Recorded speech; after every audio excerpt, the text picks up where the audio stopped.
I'm going to sit because I want this to be a little bit more like a family meeting. I know we're a big family. And let me welcome those of you, all the campuses and venues and over in the cafe, and people who are joining us on the internet who feel like Christ Community Chapel is your home. We're glad you're here. We need you now. So I'm glad everyone is here. Most of you have heard by now, and if you haven't, Tom and Karen Randall. Tom is our most recent staff member, longtime friend of Christ Community Chapel, has been arrested in the Philippines and is in a prison in Manila.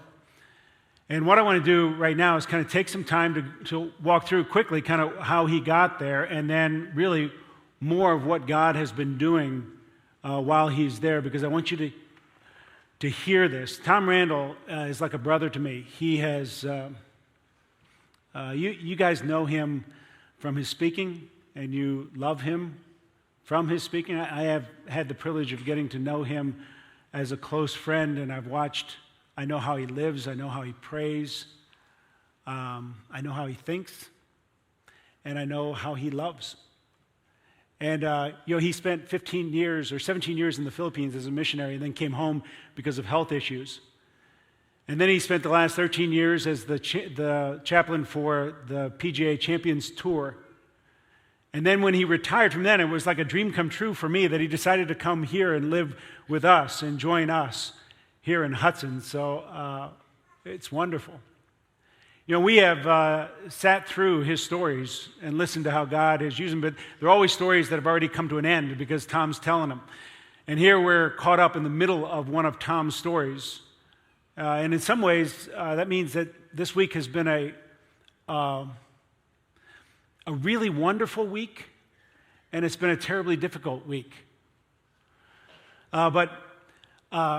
So Tom, let me tell you what happened. A couple of years ago, let's say probably 3 years ago, we heard the story of how somebody accused him of kidnapping in the Philippines, and it ended up being this kind of syndicate that was it was a ring to try to extort money from him, and it took like a year and a half, and finally the ring was crushed, and Tom was exonerated, and he came here and he told us about the story, and it was a time to rejoice. And people asked him then, why would you ever go back? And I've been reading in the book of Acts just this week, and Paul the Apostle was heading to Jerusalem, and people stopped him. They said, why would you go to Jerusalem? People hate you there. People are trying to arrest you. They're going to try to kill you. And Paul the Apostle said, quit talking like that. You're breaking my heart. Don't you know that I'm willing to go to prison and even to die for the name of Christ? And that's the way Tom has felt about the Philippines. He loves the Filipino people. And when the typhoon hit, I was there with him when the news broadcast showed that storm coming, and I could see the pain etched in his face. And so he and Karen decided to go, his wife Karen decided to go for 2 months this time instead of just for 1 month, which they usually go the month of December. And they went for 3 reasons. One was to provide relief for the typhoon victims, and he did that because he's in charge. He started an organization called World Harvest that he's the founder and president of, and that's centered in the Philippines. And people began to send him money when the typhoon hit from all over the United States. Churches over in California, Westgate Church in San Jose and Santa Cruz Bible Church, and then pro golfers all over. And we gave him some money, and he ended up going down with about $500,000. And World Harvest served 1 million meals during the typhoon relief effort. 1 million meals came from Tom Randall's organization. And then the second reason he went was to do a basketball trip with a team from the United States. And he's been doing that for 30 years. He was a professional basketball player in the Philippines for a while, and he's kind of perfected this. I've gone on a couple trips with him. My son, Jeremy, has gone on 3 trips. Some of you have gone on trips. But he takes a basketball team into a village in a province, and they draw a big crowd, and then Tom does his halftime show on his unicycle, and sometimes he has people join him, and it's just a raucous, great time. And then he tells them about the gospel, and he invites them to sign up for a Bible study correspondence course that's a 6-week or a 6 kind of session Bible course. And he does that because he doesn't want to just be a one-time thing where they pray a prayer and then no one ever follows up. He always does it in places where there's a pastor who wants to start a church, or there's a pastor with a small church that wants to grow his church. And this last time, he texted me after this last trip, and there were 7,089 people that signed up for the Bible study. And he has been doing this for 30 years. He's done hundreds of these trips. Tom Randall may be responsible for starting more churches in the Philippines than any human being alive. I don't know. The third reason he went was to spend time with who he calls his kids. There's an orphanage in Lucena City that Tom founded, and he has been caring for those kids and providing for those kids since about 1998, I believe. Before he went, he got a communication from somebody in the Philippines who was very concerned about some rumors that were coming out of the orphanage. And there were rumors about misconduct. And the rumor itself that got to Tom, because he and I sat and talked about it, was that the worker who was in charge of the orphanage, a man named Toto Luchavez, had kissed one of the 15-year-old girls. And when that surfaced, the person who contacted Tom was really upset about it. Tom said, I understand how you're upset. I'll handle it as soon as I get there. I got to investigate before I take any, so just wait for me to get there. I'll be there in 3 weeks. And this guy promised that he would wait, and then felt like he couldn't, and then he went on a rescue operation to try to rescue these girls. And it caused kind of a cultural explosion. By the time Tom and Karen got there, the DSWD, which is the Filipino version of Child Services, and the NBI, which is the Filipino version of the FBI, was involved. Which is okay, because it's a government-sanctioned orphanage, and they have to abide by those rules. And they were contacted by all this trouble. So Tom went through 3 days of interviews with the Child Services, where they interviewed every child and every adult worker in the orphanage. And he would call me multiple times during those days. They were 17-hour days for him. Each time he would call, he'd just be exhausted, just say, went through another day. And then he finally called me and said, they've completed their investigation, and we've been cleared of any kind of misconduct. The 2 girls who made that accusation have recanted and said they made it up because they were mad at being disciplined for a privilege being removed. So Tom was overjoyed. And he said, so I'm going to head on my trip now. They celebrated Christmas together in the orphanage, and then he headed on his basketball trip. When he came back, somebody had gone to the Homeland Security Office of the U.S. Embassy and filed a complaint that World Harvest was involved in sex trafficking, which was a huge leap. But it triggers something in the Filipino government that we applaud as a congregation. And we are against sex trafficking. That's why we got involved last year with Destiny Rescue, and we rescued 350 girls out of Thailand, out of the sex trade. It's an awful, awful thing. Right? And I told you then that when we got involved with justice, the way you know you're involved with justice is that people fight back. That we climbed into the ring with one of Satan's favorite things, which is human trafficking. It should not surprise us that he is attacked. We just didn't see this coming. Right? But it triggers a movement from the Filipino government because they want to be very, very vigilant about sex trafficking. And they raided the orphanage and scooped up all the kids, took them to DSWD, to Child Services, and arrested Tom Toto Luchavez, who's the leader of the orphanage, and his son Jake, and they took them all to prison. Now, in the Filipino government, the way they work with that kind of accusation is they take action first, and then they start to ask questions and try to figure out later. So Tom, Toto, and Jake are in prison right now while they sort it out to see if there's any truth to the allegations, but Tom's been in prison since Sunday night. So that's all I'm going to say about that. But this is where it really gets interesting to me, because this is where the story begins to turn and become a story where I get to see God work. You know how the end of the story, or the end of the movie, It's a Wonderful Life, if you've seen that movie, I mean, we just got through Christmas. It's part of the story that I love, part of the movie that I love. It's at the end, and George Bailey is a guy played by Jimmy Stewart that has spent his life putting others in front of himself. And at the end of the movie, he's in trouble, and then people who he served throughout his life start to come, and they start to just flood into the room. And they say stuff like, I just heard George Bailey was in trouble, and I came running. And then somebody comes in with a cable saying, this just came in from Sam Wainwright. My office is authorized to give George Bailey up to $25,000. Stop. And it's, the movie's all great. That's what I've seen happen. People from all over the country started to find out that Tom Randall was in trouble. And they started to email me, call me, and say anything he needs, no questions asked, I want to be a part. And it's been wonderful. Listen, we are talking about growing 10 degrees hotter here in church. We're going to use these 5 love languages that Gary Chapman talked about in his book. 4 of them seem like they apply to our relationship with God. This is what I started to figure out this week, and it's a message that I'm going to give next week. But the first 2 love languages that we talked about last week, the words of affirmation and quality time, can be used to draw you closer to God. They can heat up your affection for God. But the next 2, acts of service and giving, those 2 love languages can actually make you like God. They can make you like Jesus, right? Because the scripture says that Jesus came not to be served, but to serve and to give his life as a ransom for many. John 3:16 says, God so loved the world that he gave. God himself is a giver. Jesus, a server. You know, you were created to be that. That's the part of us that's the most warped, I think, and the sin warps us where instead of naturally serving other people, we kind of want people to serve us. Instead of naturally being givers, we become hoarders and protectors. And the more we become givers and servers, the more we become like Jesus. Well, Tom's love language, his whole life, has been serving and giving. I've watched it. I mean, he's just inspiring. And so when that happens and people have just flooded back to serve and give to him. It reminds me of in Mark chapter 10, Peter says to Jesus, Jesus, we've left everything to follow you. This is what it says. Peter began to say to him, see, we have left everything and followed you. Jesus said, truly I say to you, there is no one who has left house or brothers or sisters or mother or father or children or lands for my sake and for the gospel, who will not receive 100-fold now in this time houses and brothers and sisters and mothers and children and lands with persecutions, and in the age to come eternal life.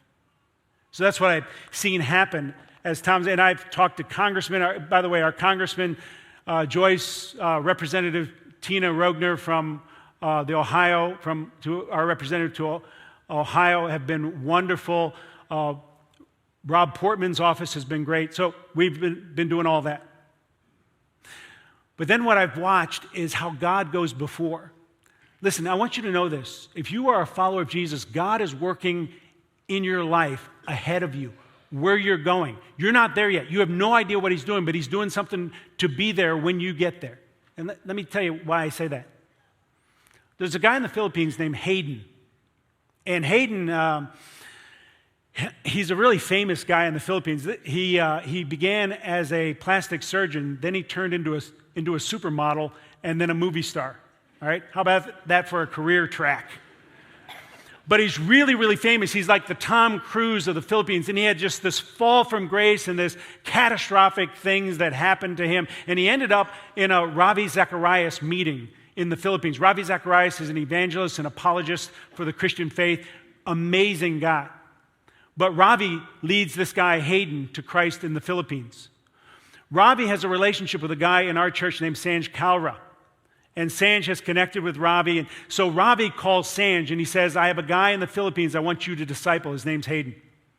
So Sanj from our church flies to Singapore and spends 3 days with this guy Hayden just as he becomes a Christian and starts to disciple him, to teach him what it means to be a follower of Jesus. And they have been in contact ever since. So I know this because I'm Sanj's pastor, and so I call Sanj and I say, Sanj, Tom's is in prison in Manila. Any chance Hayden can go see him? Sanj says, I'm on it. So Hayden walks into this prison, and it's like Tom Cruise walking in. People just go, what's going on, right? So he walks in. People can't believe it. He goes over, meets Tom, prays with Tom, and leaves. And it's just like a ripple of amazement and awe that Hayden had come, right? I'll get back to that in a minute. What I want to do now is I want to walk us through.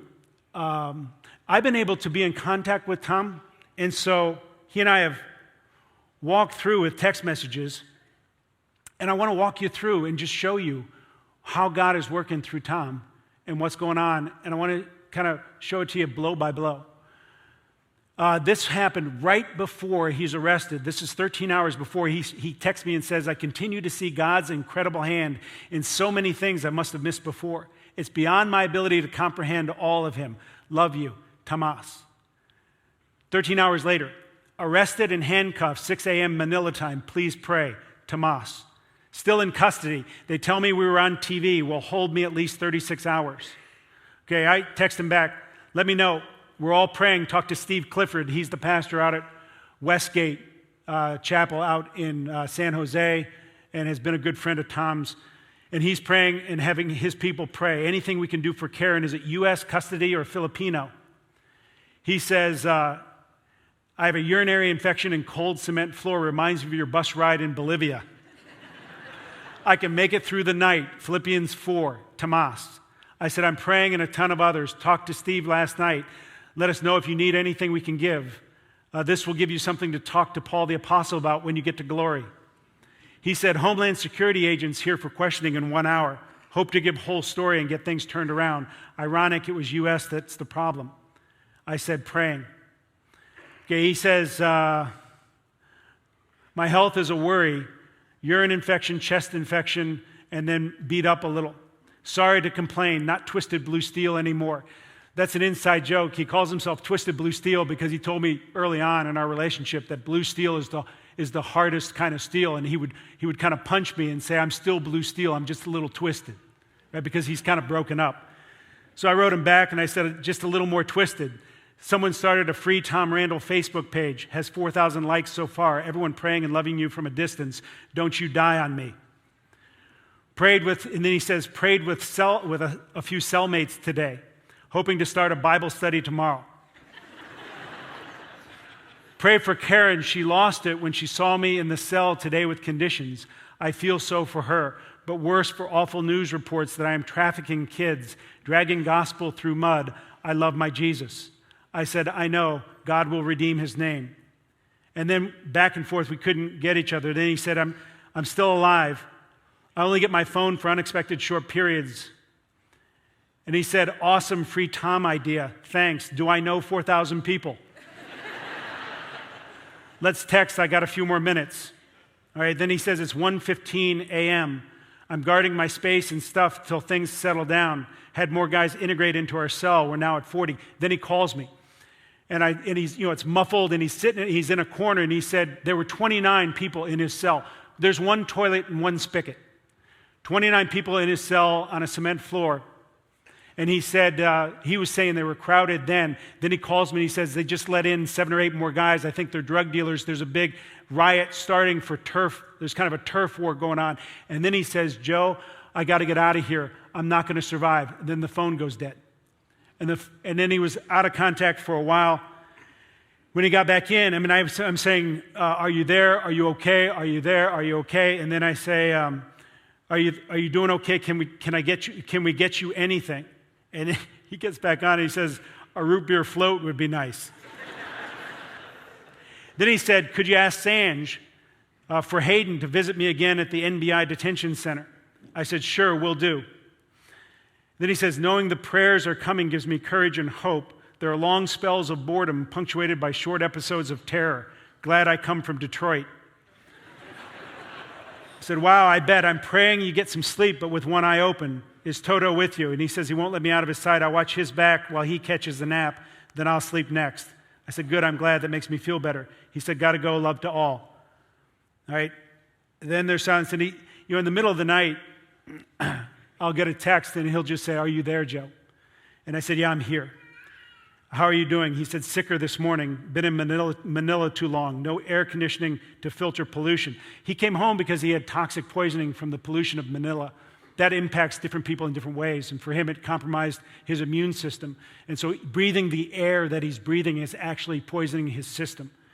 And he said, losing weight and dehydrated. Toto is strong and encouraging me, though tired, but then there is Christ, my rock and my deliverer. Miss you. I said, miss you too. Hang in there. Talked to a congressman today who just got off the phone with the ambassador to the Philippines. He's working for you. Free Tom Randall likes up to 6,460. It's now up to 19,400. I said, Sankey is paying for all attorney fees for you, Toto, and Jake. He says, how encouraging. Please thank Jim and everyone.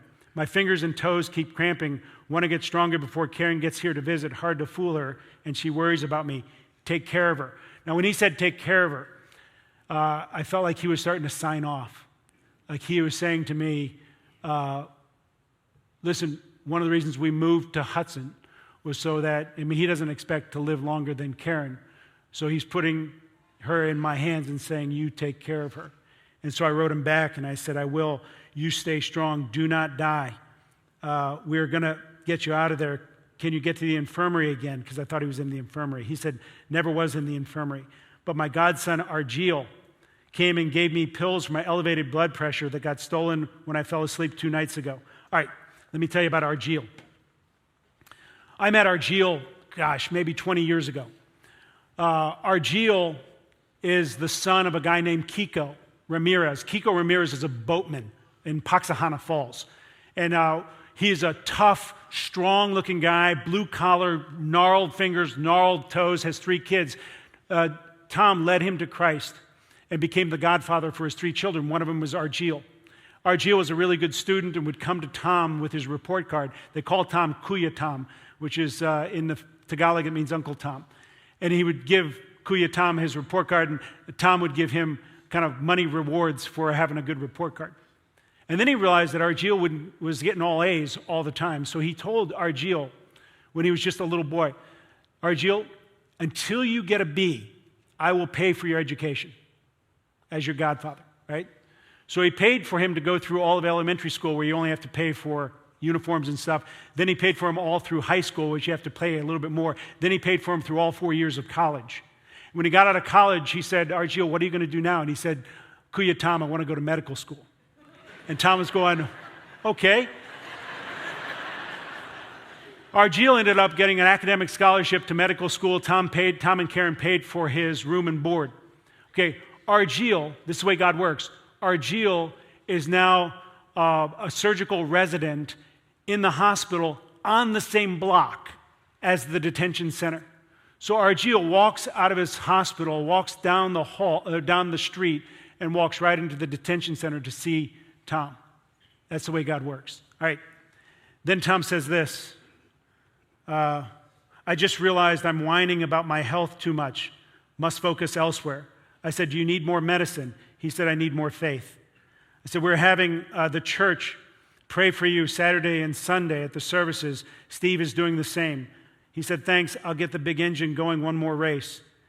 And then he said, yesterday, 5 of my boys, those are the orphans that are being held with the DSWD in the same area. He says, got free of their guards somehow and found me here. Saw them hiding behind cars in the parking lot, watching me talk to the lawyer. I just started laughing at those cheeky hustlers. We were so happy to see each other, even from a distance. Love those boys. That's awesome. Love that. He said, right from the heart of God, I think. I said, absolutely.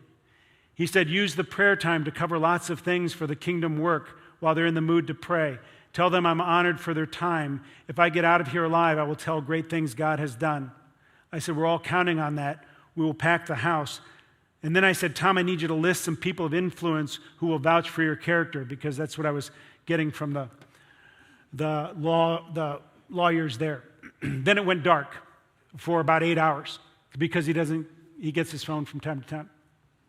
And then I'm sitting on my computer at 5 in the morning with my phone, and I'm just praying for him, and the phone rings. And when it rings, Tom's on the phone, and he is laughing. And I said, Tom, what's going on?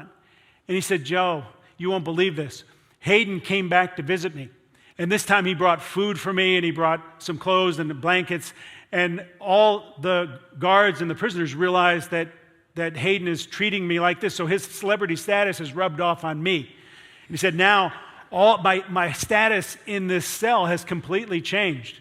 And I'm finding favor with both the prisoners and the guards. He goes, this has opened up a whole new thing for Jesus. And he said, I'm telling people about Jesus, and they're responding. These roses here in the vase are from cell block 1 in Manila that Tom Randall has led to Christ since he's been there.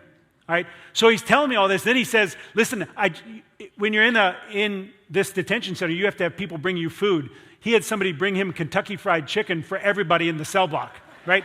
All 40. And they're all having Kentucky Fried Chicken, and they had him pray for everybody in the cell block. While he's talking to me on the phone, he says, Joe, the Muslim from down in Mindanao, that's a Muslim island in the Philippines, he said that I've been keeping my eye on because I felt like he was going to try to kill me these last 2 nights. Just gave me a thumbs up. Hey, thumbs up, Muslim from Mindanao, right? He told me later that now he knows the names of all 40 men in his cell block. and he listed out the languages that they speak, and he's been talking to them about Jesus, all right? So now he tells me, Joe, this is what he said. He goes, Joe, don't get me out too soon because there's too much to work, too much stuff happening with Jesus. And I was going, Tom, we're going to get you, we just got to get you out. You can go back, right? So then he says, listen, Joe, now the problem is I'm no longer afraid for my life for guys in here, but my health is an issue because he has the high blood pressure, he has severe diarrhea from the toxic poisoning, he's being dehydrated, all that. And so then so Argyle comes back to visit him, and Argyle, as a surgeon and as a doctor there, can petition to get him put in the hospital for a while, in which case he can try to get better. But Tom said, Joe, what he told Argyle is, I don't want you to do that. Let me stay here one more night with my new friends, right? And when he said that, he said the prisoners and the guards began to laugh and applaud because they'd never heard anybody say, I want to stay with them right here.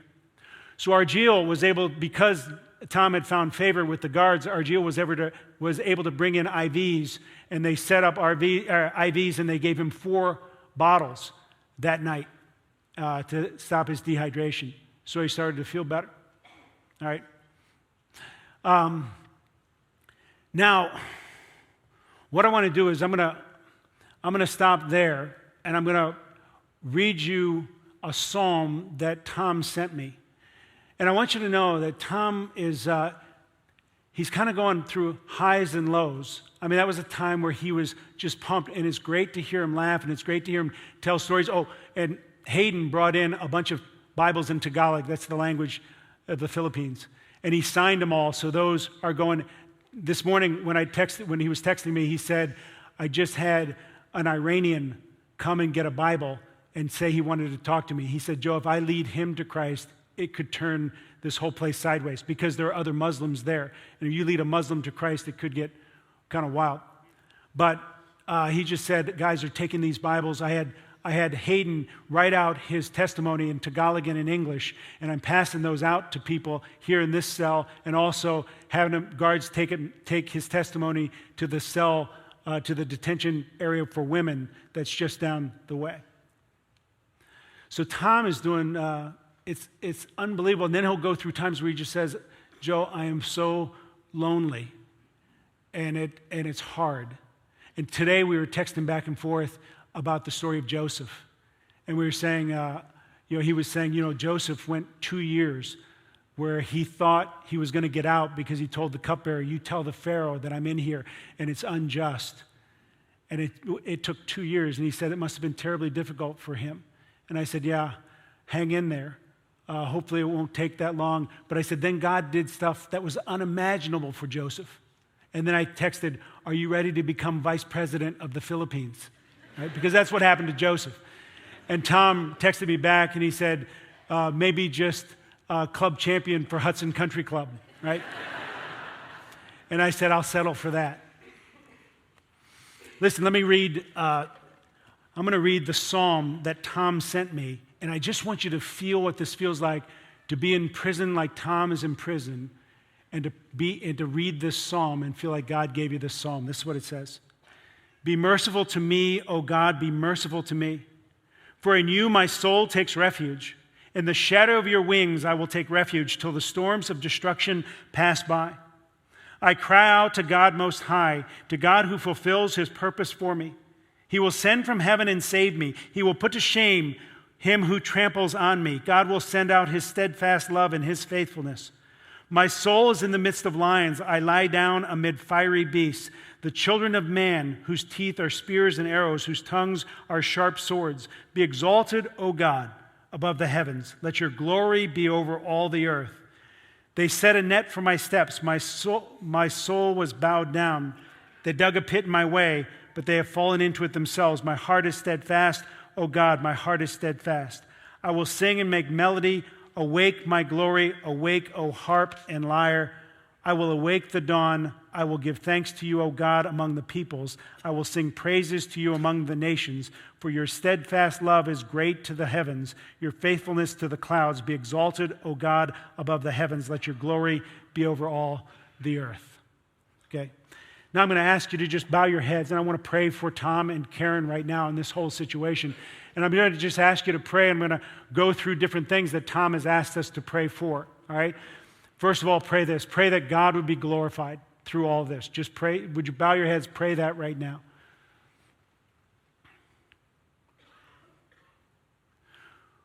Pray for Tom and Karen. Pray for strength. Pray for protection. Pray for justice and truth to prevail. Pray that God would be their deliverer and their fortress.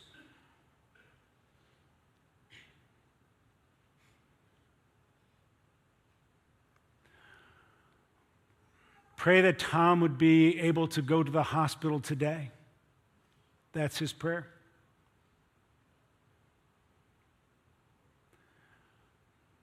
Pray for all the Christians who are imprisoned all over the world unjustly right now. Pray that God would encourage, strengthen, deliver them.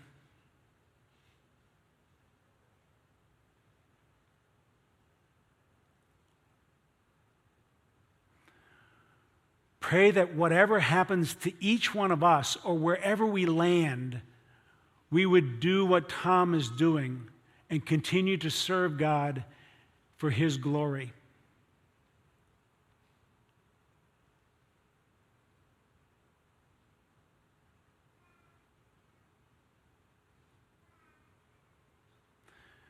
And pray that God would make us all 10 degrees hotter through this, as we walk through this with Tom and Karen.